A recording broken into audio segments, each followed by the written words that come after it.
I was approaching my 20-year anniversary of living with cancer, and I was originally given 10 years to live. So this was a big milestone.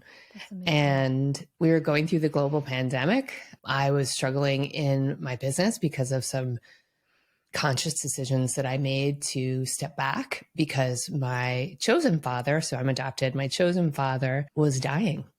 And so here I was at this real tipping point, and I was down at rock bottom again. And what I realized was the one emotion I didn't want to experience was grief.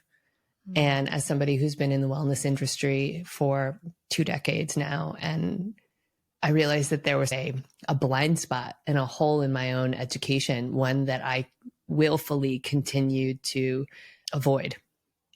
And yet I knew that the way forward for me to feel better and to feel more empowered and to feel less out of control was to actually learn more about this emotion and thaw to the idea of caring for it. And in that process, I realized I was like more afraid of the emotion, like what I thought the emotion would be. And I was more afraid of the pain than I was actually afraid of the grief.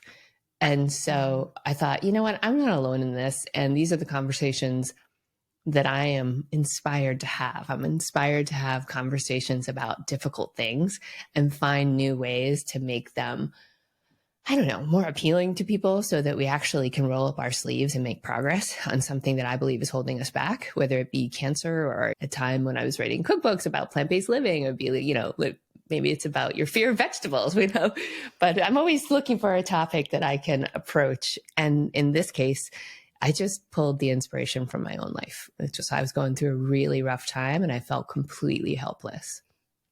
Yeah, I think that we don't like to think about the idea of loss or helplessness. We all want to feel empowered. We all want to feel, I was looking through like your documentary from way back when, say the Crazy Sexy Dancer Cancer, and you're dancing. You talked about how you're like dancing every day and like those empowered moments. That's what we want, right? We want those.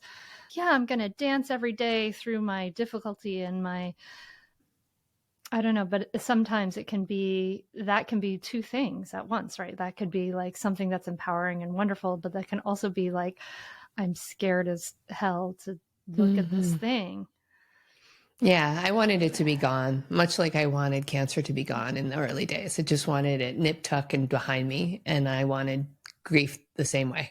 I thought, I think a lot of people have this experience. I don't think I'm alone here, but I thought that if I allowed myself to feel it, I would drown. Yeah.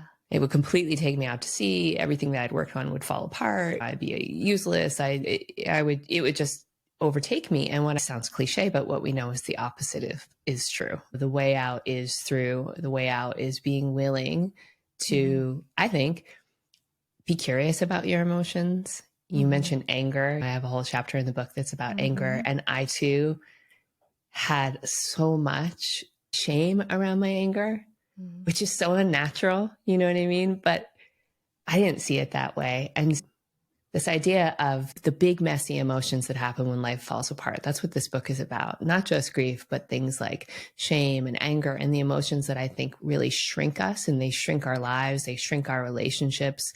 They shrink our possibilities. Those emotions are just information. And if we can learn more about them, first by becoming curious about them, then we can understand what those specific children's parts of ourselves need in order to feel safe and cared for. And then it's a whole other ballgame. I think it's less triggery and less overwhelming or paralyzing and more, oh, okay, there's some ways in and through this. And then it's a choice. Yeah, I love that you're using the metaphor of these parts of ourselves that are children. That's something I think about all the time. I say that our emotions are like toddlers tugging on our legs. They're not gonna go away. If you ignore them, that just does not work. You have to pay attention and take care of it and listen and give it the attention that it's demanding, right? Yeah. And I imagine, I don't have children, but I imagine that the energy that you put into that comes back to you tenfold when it comes to your children. And I know that's true for my relationships. The energy that I put into it comes back tenfold. But sometimes we're resistant for whatever reason. But again, these are all invitations. I think every single one of us, anybody listening to your podcast, is interested in personal growth, but we can't cherry pick what we want to learn. I know. I want to learn to manifest, and I want to learn positivity, and I want to learn all of the things that are like, yeah, that's yummy. But I know I don't want to learn any of the hard stuff. And unfortunately, I'm making it a little too black and white right now, or some of the hard stuff is what we don't want to gravitate towards.